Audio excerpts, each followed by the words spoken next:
Hello বন্ধুরা, তোমরা সবাই ভালো আছো? আমি আজকে একটা নতুন স্বাদের রেসিপি এনেছি। দেখুন, কচুরি, হিং আর ছাতু দিয়ে কচুরি।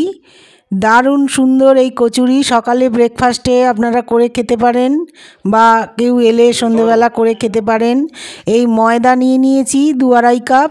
ময়দাতে দেখুন সানফ্লাওয়ার অয়েল 2 চামচ দিয়ে দিলাম, একটু নুন দিয়ে দিলাম, দিয়ে ভালো করে ময়দাটা মেখে নিচ্ছি। দেখুন, আর ছাতু আমি নিয়ে নেব 1 কাপ মতন।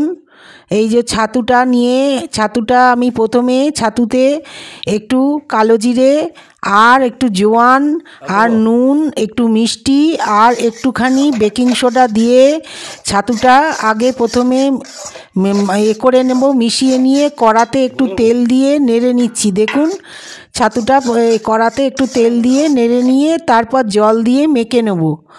ছাতুটা জল দিয়ে মেখে ছোট ছোট করে গোল গোল করে বলের মতো করে রাখবো। আর এই ময়দাটা এবার আমি মেখে নিচ্ছি। এই কচুরির ময়দাটাও আমি মাখছি। দেখুন, এটা খুব ভালো লাগে এই কচুরিটা, আর এত টেস্টি হয়েছিল যে মানে কি বলবো। একটা আলুর তরকারি আমি করে রেখেছি পাশেই, আলুর তরকারিটা দিয়ে এই কচুরিটা খাবো। দেখুন, আর এই ছাতুটা যখন আমি মাখছি তখন তাতে একটুখানি হিং দিয়ে দিলাম অল্প। এই যে দেখুন, ছাতুটা এরম ছোট ছোট করে বল বল করে রেখেছি, আর এই ময়দার লেচি কেটে নিয়ে এইবার এর মধ্যে ওই ছাতুর পুরগুলোকে দিয়ে এবার আমি বেলবো। একটু করে তেল দিয়ে বেলে আর করব। প্রতিটা কচুরি কি সুন্দর ফুলে ফুলে উঠেছিল, খুব সুন্দর টেস্ট হয়েছিল। এই হিং আর ছাতুর কচুরি মানে দোকানের থেকেও সুন্দর হয়েছিল খেতে। কি ভালো টেস্ট হয়েছিল। আপনারা বাড়িতে করে দেখবেন, বাচ্চাদের দেবেন। নিজেরা করলে ঘরেতে খাবার কত ভালো। বাইরে দোকানের কচুরি পোড়া তেলে করে, ওরা একটা তেল অনেকবার ইউজ করে, কিন্তু আমরা ঘরেতে যে করি এত ভালোভাবে, ভালো সানফ্লাওয়ার অয়েলে বাচ্চাদের দিতে পারবেন। দেখুন, এই কচুরি এগুলো আমি এবারে পুর ভেতরে ঢুকিয়ে আমি এবার বেলে নিচ্ছি।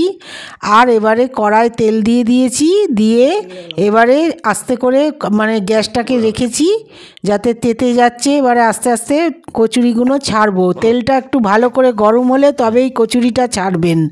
হ্যাঁ, তবে কচুরিগুলো খুব ভালো ফুলবে। দেখুন, আর এই হিঙের কচুরি দারুণ টেস্ট হয়, মানে এত ভালো হয় খেতে।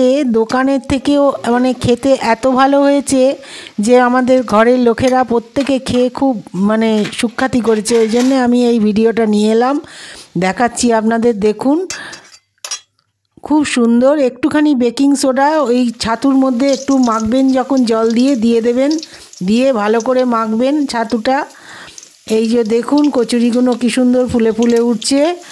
আমার চ্যানেলটা যদি ভালো লাগে আপনারা একটু সাবস্ক্রাইব করবেন প্লিজ। আর বাড়িতে এই রান্নাগুলো করে খাবেন, কেমন লাগলো একটু কমেন্ট করে আমাকে জানাবেন। দেখুন, আমার এই সকালের নাস্তা ব্রেকফাস্ট একদম রেডি। এই শিঙের কচুরি আর আলুর তরকারি দারুণ টেস্টি। এই আলুর তরকারির রেসিপিটা একদিন আমি আনবো, খুব টেস্ট হয় এই আলুর তরকারিটা। দেখুন, আমি এই খাবারের ভিডিও নিয়ে এলাম, দেখাচ্ছি। আমার মিস্টার খাচ্ছে, ওর খুব টেস্ট লেগেছে, ভালো লেগেছে, বলছে দারুণ স্বাদ হয়েছে। Thank you.